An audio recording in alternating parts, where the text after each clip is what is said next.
para todo sempre, porque dele é a sabedoria e a força. Ele muda o tempo, as horas, ele remove os reis, estabelece os reis, ele dá sabedoria aos sábios e ciência aos entendidos. Ele revela o profundo e o escondido e conhece o que está em trevas e o que mora na luz. Amém. Toma os vossos lugares. Eu quero, nesta oportunidade, meditar com os irmãos sobre a grandeza do nosso Deus. E com certeza, quando se fala do profeta Daniel, se fala de um profeta que tivera uma grande intimidade com Deus, um homem que tivera um compromisso com a sua fé para com Deus, exatamente porque ele já sabia quem era o Deus o qual ele servia. E quando nós usamos a Bíblia para falar sobre a palavra do Senhor, nós vamos encontrar em toda a Bíblia a grandeza e o poder sempiterno de Deus. Deus como um Deus triuno, um Deus poderoso, um Deus que criou céus e terra, um Deus que não precisa se explicar, porque se ele se explicar, ele deixa de ser Deus, um Deus que ele é transcendental, mas no entanto ele se manifesta de forma especial para todos aqueles quanto desejam buscar e relacionar com ele.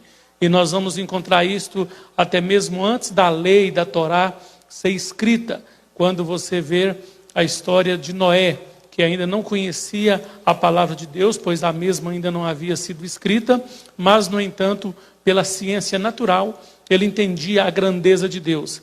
Aquilo que alguns filósofos falam nos dias de hoje, a Bíblia já fala antes mesmo de ter um conhecimento lúdico acerca da escrita.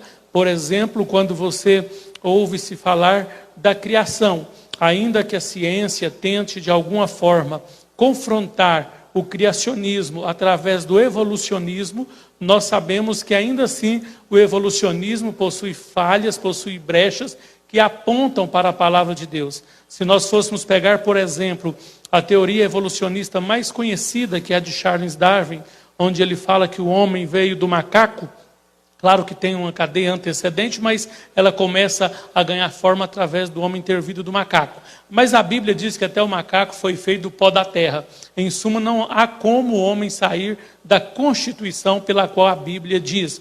E hoje alguns filósofos tentam dizer que há uma razão mística para que as coisas existam, mas, no entanto, tentam negar a grandeza de Deus. Mas, no entanto, ainda assim nós vamos observar que o que preenche o âmago da alma do homem é saber que Deus fez todas as coisas. É muito mais fácil crer no poder de Deus do que nas bizarrices da ciência evolucionista.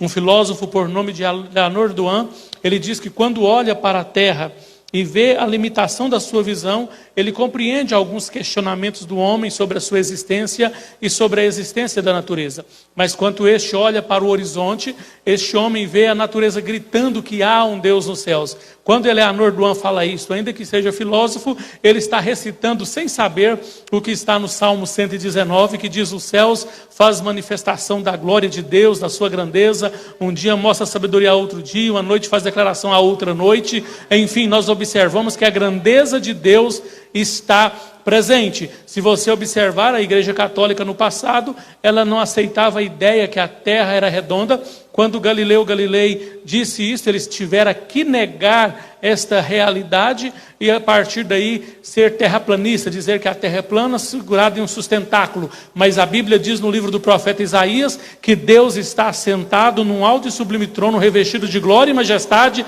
sobre o globo terrestre. Desde que o mundo é redondo e sempre globo foi redondo e Deus está acima da terra e assentado com poder, glória e majestade. Então a Bíblia diz cerca de 750 anos do nascimento de Cristo que a terra é redonda. E uma série de outras coisas que a ciência tenta de alguma forma contrapor, a Bíblia já fala sobre isso. Mas eu não estarei falando de forma difusa sobre a grandeza do nosso Deus. Mas eu quero falar algo fundamentado no texto qual nós lemos, que fala de Daniel. Daniel está entre os personagens bíblicos de mais notoriedade. E uma das qualidades as quais Daniel tivera, que se destaca, é a firmeza, é o propósito, é o objetivo que ele tinha no seu coração. Aqui eu abro um parêntese para dizer que a grande maioria das vezes que a Bíblia fala sobre coração, ela não fala do órgão que bombeia sangue para o nosso corpo e dá vitalidade aos membros e tecidos, mas ela fala de cardia. Por fim, no grego, essa palavra cardia, ela é aglutinada ao hebraico, que tem nefesh huá psique, que é o status quo, a nossa existência. É aquilo que nós estudamos no ensino fundamental, o cogito de René Descartes, penso logo existo, conhecido na faculdade como plano cartesiano. Enquanto a ciência tenta falar que o homem, ele é, a partir de um pensamento, ele vem à existência, a Bíblia já fala de uma forma especial, que o homem tem como constituição a cardia, a mente, a vontade, o nosso corpo, que é limitado ao tempo, à matéria, ao espaço. Ele não tem nada de constituído em vida se ele ficar na inanição. Mas a partir do momento em que nós pensamos, executamos o nosso pensamento, expressamos o nosso jeito de ser, através do temperamento colérico, fleumático, sanguíneo e melancólico, nós constituímos uma personalidade. Todos nós temos pontos de melhoria e qualidades reconhecidas. Os pontos de melhoria podem ser transformados através de uma vida volutiva, entregue ao Senhor, para que o Espírito Santo possa mudar. Assim como moldou Moisés, como moldou Davi, como moldou Paulo e como moldou Pedro, e ainda molda a mim e a você, se dermos legalidade para que o Espírito do Senhor trabalhe em nossa vida. Mas nós vamos voltando aqui a Daniel. Daniel, quando você estuda princípios de liderança cristã e liderança espiritual, Daniel está entre os homens mais notáveis, apontado juntamente com José, mas estamos falando aqui de Daniel. Daniel, ele se tornou um grande estadista, um homem que não envolveu de forma cultural com o mundo de sua época. Quando ele saiu da sua pátria, exilado para a Babilônia, ele, como todos os seus compatriotas, tinha o costume de falar com Deus 3 vezes ao dia, o que pressupõe, pela manhã, à tarde e à noite, todo judeu rogava ao Senhor em adoração e louvores em direção a Jerusalém. E com o passar do tempo, o povo de Israel foi acostumando com o cativeiro babilônico, foi tomando costume, porque segundo a psicologia, nós acostumamos tanto com as coisas boas, quanto com as coisas ruins, dentre elas até mesmo o sofrimento. Mas o que acontece? Daniel preferiu não acostumar-se com Babilônia. Ele continuou orando ao Senhor 3 vezes ao dia. E eu quero aqui colocar uma vírgula nessa parte, eu devo falar no meio da mensagem para frente sobre isso. Mas agora no texto em tela, capítulo 2, acontece um episódio muito interessante, parece algo até fora de lógica. O rei tivera um sonho, esqueceu qual era o sonho e queria saber a interpretação deste sonho. Parece algo de maluco, mas como se tratava do rei, que naquela época, quando você estuda TGE, ele tinha uma investidura divina, então não se questionava os feitos de um rei. O rei então manda chamar os sábios da Babilônia e diz a eles: olha, eu tive um sonho que tem perturbado o meu espírito, não me recordo de fato o que era o sonho e nem tampouco o seu significado, e eu preciso que vocês me falem. E cada um tentou falar alguma coisa dos magos e sábios e ninguém conseguiu dar contentamento ao coração do rei. E ele enfureceu-se. Ele pensou: poxa, eu banco uma gama de sábios, magos aqui, e esse povo não me serve quando eu preciso. Eu vou acabar com isso. Se eles não interpretar o meu sonho, eu vou mandar matar todos eles. E de repente perceberam que Daniel não estava presente entre os sábios. E diz: olha, ainda falta um sábio que não foi consultado, e o nome dele é Daniel. Vamos lhe ao encontro e vamos ouvir se ele tem algo a dizer ao rei. Então eles vão ao encontro de Daniel e, desesperados, a Bíblia não diz dessa forma, eu quero conjecturar, aí eles chegam até Daniel e dizem: olha, você é a nossa única esperança, você precisa de descobrir um significado lógico que traz contentamento e paz ao rei, porque senão todos nós vamos morrer. Daniel, naquele momento, ele não faz como certas pessoas fariam nos dias de hoje: olha, procurou vocês, mas esqueceram de procurar o the best, o melhor, o mais sábio de todos. Eu vou resolver isso, pode ficar tranquilo. Ele não diz isso. No versículo 28, a parte final, ele diz assim: mas há um Deus nos céus. Aliás, na parte inicial, mas há um Deus nos céus. Preste atenção, esse há não está numa função de artigo, ele está numa função de verbo, porque ele é precedido por um H, é o verbo existir. Então, transliterando para o nosso vernáculo, ele estava dizendo assim: existe um Deus nos céus. Aí ele continua, que revela segredos profundos e escondidos. Daniel, ele foi ao encontro do desafio com uma sobriedade descomunal, entendendo a grandeza de Deus, entendendo que Deus existe, não porque Deus existe por sentimentos de arrepios ou poder latente da alma, mas de forma sóbria, consciente. Ele sabia que independente de Deus manifestar de forma fenomenal ou sóbria, Deus existe e Deus tinha um propósito em tudo. Então ele vai ao encontro do rei, revela-lhe o sonho e ele fica impressionado de se relacionar com Deus. Ele não cria em um Deus que se manifestava apenas como nós queremos crer nos dias de hoje, por evidências de sentir arrepiar-se, vontade de chorar ou coisa do gênero, materializar a fé. Nada disso. Deus está aqui não porque eu sinto um vento, não porque eu sinto calafrios, mas porque eu sei que Ele está aqui, porque Ele é onipresente. Ele é Deus que está aqui, conforme diz a Bíblia em Abacuque 2:20, o Senhor está no seu santo templo, adore a Ele toda a terra. Mas eu sei que este Deus está sentado num alto e sublime trono, sendo adorado por anjos, querubins e serafins. Mas também sei que este Deus habita em mim e em ti, pela fé, por intermédio do Espírito Santo. Daniel tinha esta consciência, Daniel sabia disso, e por esta razão, mesmo cativo em Babilônia, ele continuava a orar. Sabe o que eu quero dizer com isto nesta noite? Que muitos de nós sabemos que somos peregrinos nesta terra, somos forasteiro, aqui não é a nossa pátria, aqui não é o nosso lar, mas a problemática é que nós acostumamos com este mundo, quando nós temos uma boa estabilidade financeira, uma boa saúde física, uma boa vida afetiva com o nosso cônjuge e com os nossos filhos, nós não temos muita pressa que Jesus volte. Nós até dizemos assim: Jesus, calma aí, eu não realizei meu sonho de conhecer a América do Norte, a Europa, eu ainda não adquiri isso ou aquilo, não precisa pressa, tem muitas almas para serem ganhadas. Mas quando a casaca vira, nós falamos: Jesus, volta logo. E a bem da verdade, quando dizemos isso, não é porque estamos com vontade que Jesus volte, nós queremos fugir do problema. Lembra de Elias? Elias, ele orou e destruiu pela graça de Deus 850 homens, 400 profetas de Baal e 450 de Azera. Ele orou e desceu fogo do céu e consumiu aqueles homens. Se Deus dissesse, a Bíblia não diz assim, mas se Deus dissesse: olha, gostei da sua ousadia, gostei da sua fé, eu vou mandar uma carruagem buscar você para você subir aqui aos céus com um redemoinho de fogo, ele diria assim: não, Deus, foi só 850, ainda tem muito o que fazer. Mas quando aconteceu um problema com ele, a mulher de Jezabel vira a casaca contra ele, ele foge e diz assim: Deus, só eu fiquei, mata-me. Na verdade ele não queria morrer, ele queria fugir do problema. Nós somos assim, tem hora que nós queremos ir para o céu, não é porque estamos com vontade do céu, é porque não suportamos as lutas e as adversidades desta vida. E aí eu trago à memória a frase de um dos heróis da fé do século XVIII, que dizia o seguinte: Senhor, se eu te sirvo porque os céus é um lugar de delícias e eu quero morar aí para desfrutar das belezas que aí existem, não me deixes entrar aí. Se eu te sirvo porque tenho medo do inferno e de seu terror, não me deixe entrar lá. Mas se eu te sirvo porque eu quero passar a eternidade te adorando, eu quero viver para sempre contigo. Tem pessoas que querem servir a Deus por medo do inferno ou porque o céu é lindo, mas nenhuma das alternativas é correta. Correto é adorar a Deus independente do momento que estamos atravessando.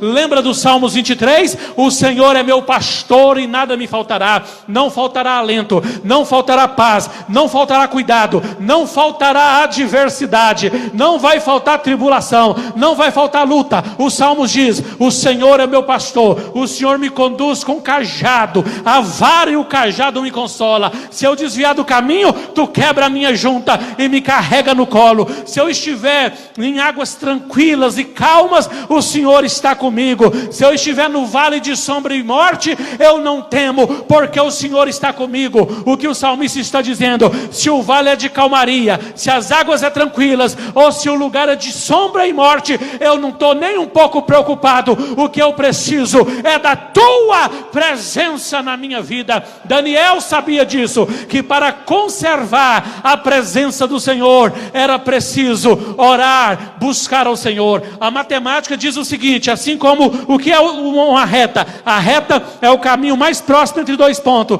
Deixe-me fazer aqui um paralelo com isso. O que é oração? É o caminho mais próximo entre o homem e Deus. Onde você estiver, você está limitado ao tempo, à matéria e ao espaço, mas Deus não está. Mas a partir do momento que você fixa o seu pensamento ao Senhor, você rompe um espaço de milhões de quilômetros e fica diante da sala do trono, diante da presença do Deus onipresente, onipotente e que sabe todas as coisas. E Daniel sabia disso, tanto é que ele continuava a orar ao Senhor. Em outro momento, Daniel pede uma bênção, Daniel pede uma vitória. Não se sabe de fato o que ele pede. O certo é que no momento em que ele pede, Deus lhe ordena a bênção. Eu vou aqui usar o que nós chamamos na teologia de antropopatia e antropoformismo. O que é isso? Da forma humana a Deus e sentimentos humanos a Deus. Deus então dá a bênção a Daniel e vai cuidar dos seus afazeres. Passa-se um dia, 2, 3, usando o epígrafe, 21º dia, Deus olha e fala assim: uai, Daniel está até hoje ajoelhado, o que ele está querendo? Aí ele diz assim: tal bênção, diz um dos anjos ao Senhor,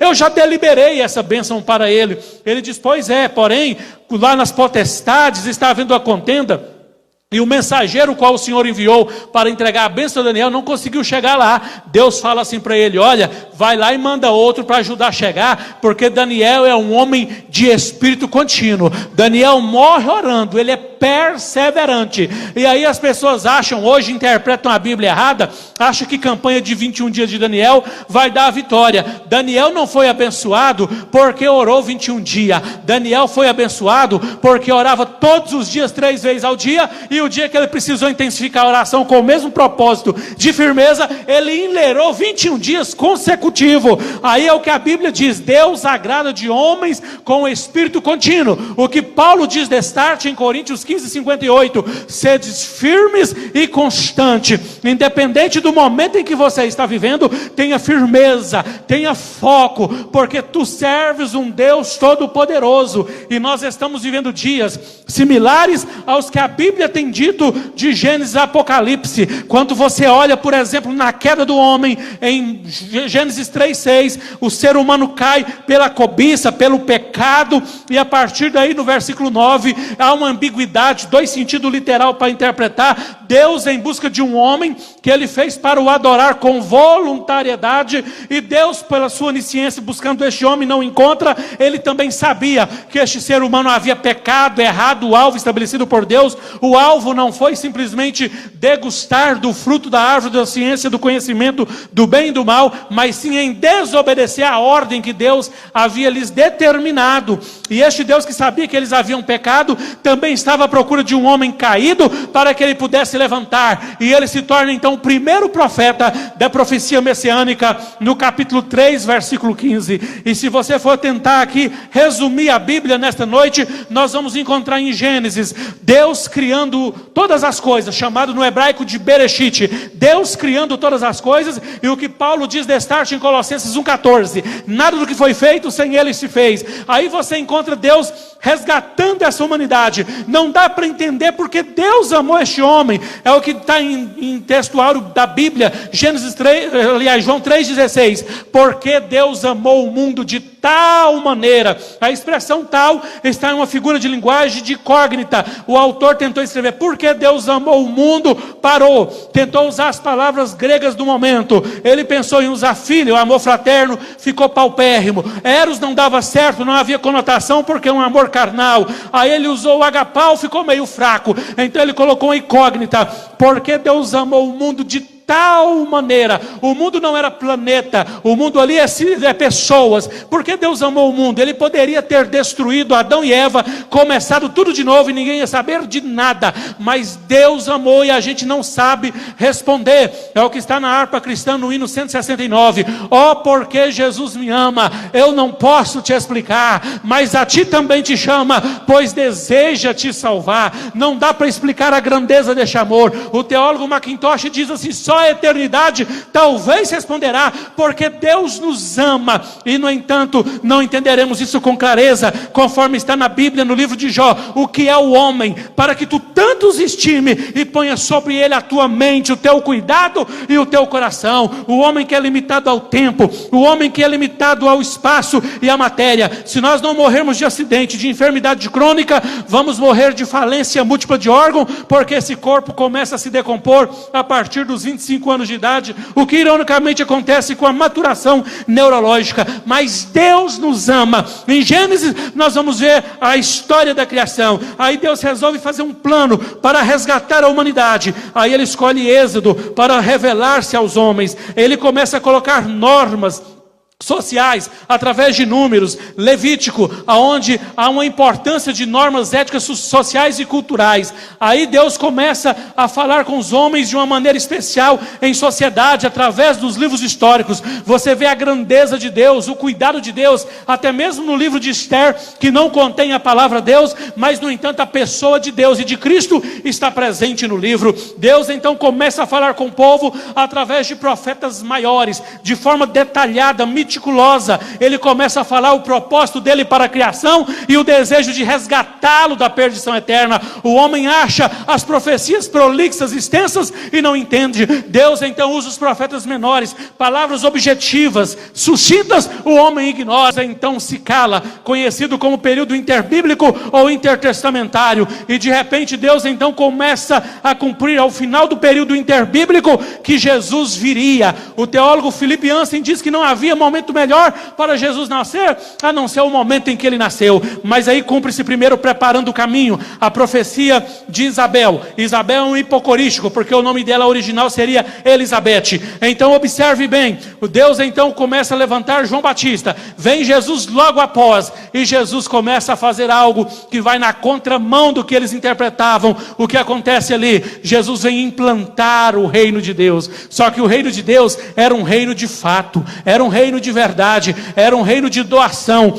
era um reino de que fazia em prol dos menos favorecidos. Mas na verdade as pessoas não entenderam. E aí você encontra os evangelhos sinóticos, uma mensagem para pessoas das mais variadas classes, e você vai encontrar mensagem para nobre, mensagem para peble, mensagem para douto. A instituição da igreja em Atos dos Apóstolos, que alguns insistem em dizer que é invenção humana, e não é invenção humana. A igreja é um projeto do próprio Jesus, e ela tem uma das estratégias mais lindas de toda a história de uma fundação institucional. Jesus coloca a igreja na porta do inferno. Cada vez que um pecador quiser entrar no inferno, lá está a igreja para dizer: Jesus salva, Jesus cura, Jesus batiza no Espírito Santo, e vai voltar para levar aqueles que creem e praticam a palavra. E aí aqueles que ouvem a palavra entrarão pelas portas da salvação. Aí alguns não entendem isso, fala: poxa, Jesus fez isso e foi embora. Aí ele levanta os apóstolos, escreve cartas direcionadas à igreja de Roma, à igreja de Tessalônica, à igreja da Galáxia e outras igrejas. Aí vem os filósofos sofistas e diz: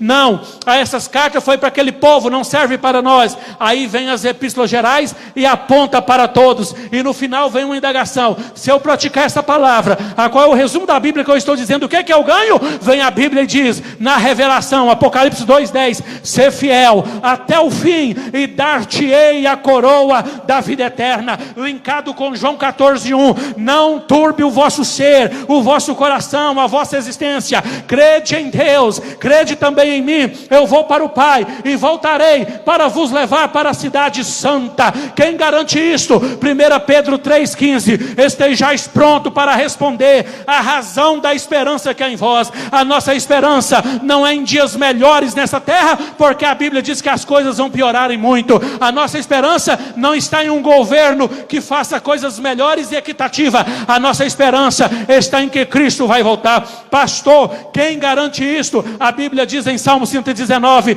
eu não serei envergonhado na minha esperança, porque aquilo que está em Hebreus capítulo 10 é uma realidade. O que há de vir virá e não tardará. Por que que ele virá? Porque há um Deus nos céus que ama a sua igreja invisível, a sua igreja que geme por causa do pecado, por causa da eclesiofobia, onde as pessoas criticam a igreja. As pessoas estão achando que em tempo de pandemia a igreja quer se reunir por causa de dízimos e oferta. Não é verdade. Isso faz parte do culto cristão e da nossa liturgia, mas a igreja, ela se comprometeu diante de Cristo a dar a vida pelo evangelho, porque nada nos separará do amor de Cristo. Não vai nos separar a morte, a dor, o porvir, a fome, a perseguição. E se fosse nos dias de hoje, nem o vírus. Sei que todos nós somos suscetíveis a ele, podemos pegar e morrer, mas a Bíblia diz o seguinte, que todos os dias nossos estão contados,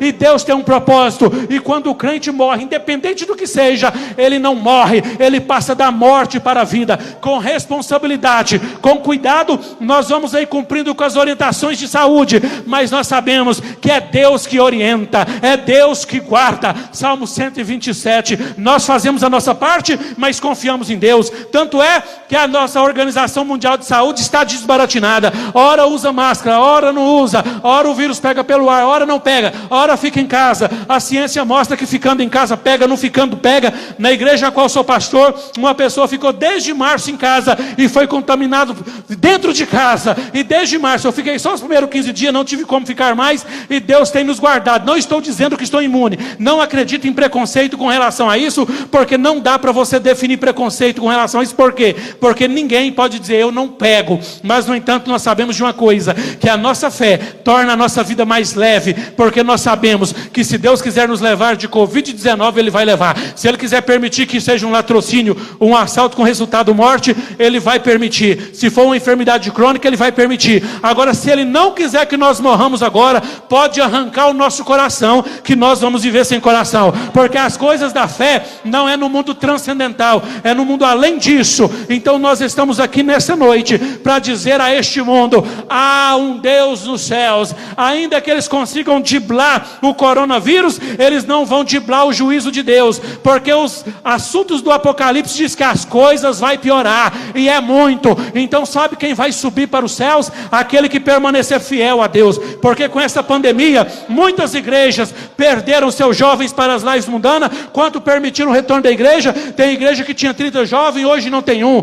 Tem igreja igual a que eu sou pastor, que tinha mais de 700 membros, hoje com muita dificuldade tem 400. Muitos desviaram, enfraqueceram, perderam a fé, o temor. Mas isso é o que a Bíblia chama de igreja invisível de forma teológica. E a igreja que o Senhor vai buscar é aquela que é limpo de mão e puro de coração, e não entrega a sua alma às coisas desta vida. Nós estamos aqui hoje para dizer a este mundo, há um Deus nos céus, Ele é dono da minha vida, eu sou servo dEle, a minha vida está no centro da vontade dEle. Ele vai me guardar enquanto Ele tiver um propósito para que eu cumpra aqui nesta vida. Entenda isto nesta noite. Deus tem um propósito na tua vida. Quer entender um pouco mais? Você não vai ver um minuto a mais, mas nem um minuto a menos do que Deus preparou para a sua vida.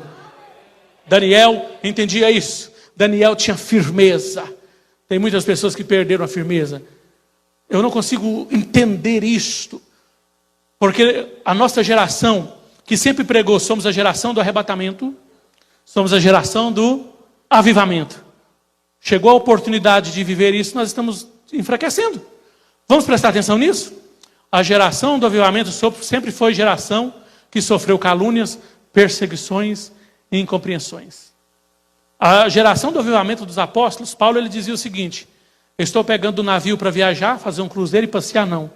Eu estou viajando porque me dá uma responsabilidade que faço com prazer, mas a minha carne humana teme, porque não me espera aplausos, holofotes e reconhecimento, mas cadeias, perseguições, naufrágios, incompreensões, ao ponto de desejar a morte. Essa é a geração do avivamento. Nós não somos a geração do avivamento? É hora de praticar a tríade espiritual? Ler a Bíblia todos os dias, no mínimo 3 capítulos.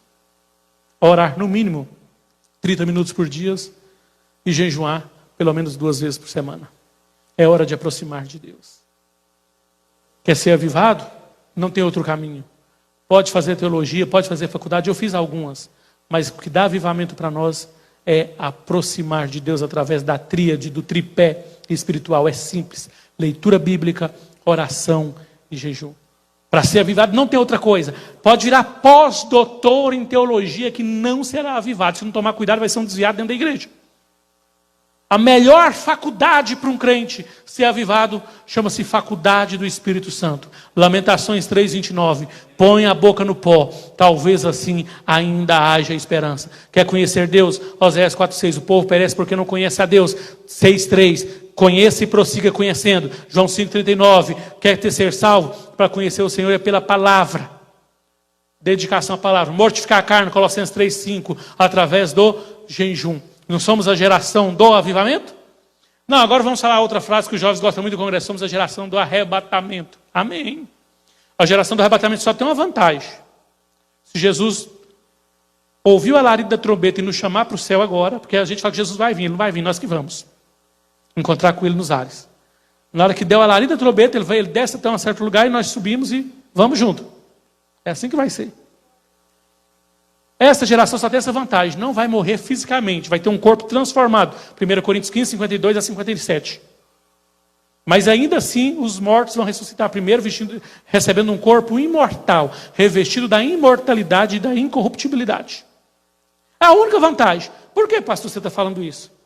Porque a geração do arrebatamento, se Jesus está vindo, o start foi dado assim que ele foi para os céus, para ele voltar, nós vamos enfrentar crises como essa da pandemia, terremotos, maremotos. A Bíblia diz que a terra cambaleará como um bêbado. A igreja sofrerá como uma mulher a dar luz aos filhos. Em Mateus 24 diz que os familiares se odiarão, pais e filhos, como se fossem os seus piores algozes. A fome será uma realidade cada vez mais crescente. A desigualdade social, as pestes. E nós estamos então dizendo, somos a geração do arrebatamento. E de repente Deus permite, porque a Bíblia diz que tudo está no controle de suas mãos, que uma pandemia envolva todo o globo terrestre, e muitos crentes, ao invés de aproximar do Senhor, ficam perplexos e deixam as fés se esvair. Sinal tão claro para quem é cético. Até os céticos, eu tenho uma notícia triste para dar para aqueles que amam este mundo. Por mais que melhore, por mais que eles consigam criar uma vacina, controlar essa situação, para quem vai ser a geração do arrebatamento, as coisas vão piorar e muito. Porque a igreja vai gemer, ela vai ser perseguida, ela vai ser incompreendida. Aquilo que aconteceu na maior civilização do mundo, na China, a mulher perdeu o benefício social, por dizer, graças a Deus que o meu benefício chegou. Isso vai chegar em toda a extensão da terra. Parece que eu estou falando demais. Não é verdade isso. Tem coisas que eu prego ainda bem jovem. Eu comecei a pregar aos 12 anos de idade. Hoje estou com 41. Eu preguei uma convenção com 16 anos de idade em uma cidade do sudoeste goiano. E eu dizia, eu temo que os cristãos, que os evangélicos se tornem iguais aos católicos. Existe católico praticante e católico não praticante. Evangélicos praticantes e evangélicos não praticantes. Eu fui muito criticado. E hoje é a mais pura realidade. O que tem de evangélico não praticante, que faz tempo que não lê a Bíblia, sabe de tudo, de futebol, de novela, de série, de internet, rede social. Não sou contra a rede social, nunca fui. Eu participo de todas as redes sociais que você for procurar. Pastor Alailson diz, eu estou em todas. Estou no YouTube, estou no Instagram, estou no Facebook, estou em tudo. Uso com moderação. E até pelas minhas atividades profissionais. Mas eu quero dizer uma coisa para você. Tem gente que sabe de muita coisa, mas não sabe nada de Bíblia. Ah, é difícil. É porque não pegou para ler, para estudar, para entender, para compreender, para se debruçar. E a Bíblia é o único livro que a gente lê com a presença do autor todas as vezes que formos ler. Então há a possibilidade de ser revelada por intermédio do Espírito Santo. A geração do arrebatamento precisa conhecer a Deus de perto, Que Deus possa, nesta oportunidade, renovar a nossa vida, o nosso coração e a nossa fé, para que possamos ter firmeza. A Bíblia diz em Hebreus capítulo 12, que nós devemos deixar todo o embaraço do pecado. Tem pecado por ação e pecado por omissão. Tem hora que nós pecamos por ação, por desviar dos mandamentos e dos dogmas da palavra do Senhor, e tem hora que nós pecamos por não fazer. Quantas pessoas pecam por não praticar a fé, não sabem nem qual foi a última vez que fechou a porta dos afazeres para falar com Deus em oração, para tirar algum dia na semana para jejuar, porque aquela mesma motivação que tem quando estava permitido, agora no momento não pode, para fazer uma viagem para o Araguaia, para Caldas Novas, para algum lugar turístico, aquela motivação. Será que você falou, o próximo feriado eu vou tirar para ficar em casa jejuando, orando, lendo a Bíblia, e no outro eu vou tirar para evangelizar, eu vou fazer algo para Deus? Infelizmente, aquilo que a própria mídia diz é uma realidade. As pessoas abrem mão de tudo pelo entretenimento. Tem pessoas que mentem para faltar ao trabalho quando recebem um convite impetuoso para fazer uma viagem, para tudo quanto é coisa, mas para as coisas de Deus, eles não dão jeitinho nenhum, pelo contrário, procrastinam o tempo todo. Mas Daniel nos ensina que há um Deus nos céus. Quem busca este Deus, conhece o telefone de Deus. Jeremias 33:3, clama a mim e responder-te-ei, e anunciar-te-ei coisas grandes e ocultas que não sabe. Capítulo 29, versículo 3, buscar-me-eis, mas me achareis, quando? Buscar de todo vosso coração. Não é buscar por interesse. Deus, eu vou fazer campanha de 21 dias, Deus dá a benção, depois não esquece Deus, né? Buscar de todo o coração, é sempre envolvido, relacionando, com firmeza, com propósito e com objetivo na caminhada cristã. Que Deus abençoe a todos de maneira especial e maravilhosa. Que a bênção de Deus seja sobre esta igreja, que o Espírito Santo seja o que vai te fortalecer. No meu canal no Telegram, eu tenho falado da @pastor Lailson Dias, eu tenho falado sobre a ação do Espírito Santo, e hoje eu falei lá que a ação do Espírito Santo é revestir o crente com poder para receber os dons, os chares, os presentes de Deus, que de acordo com a fé desse indivíduo, Deus o usará para fazer coisas prodigiosas para a glória do Deus Todo-Poderoso. Então nesta noite, como arauto do Senhor, eu quero ministrar na tua bênção. Samuel 10:6,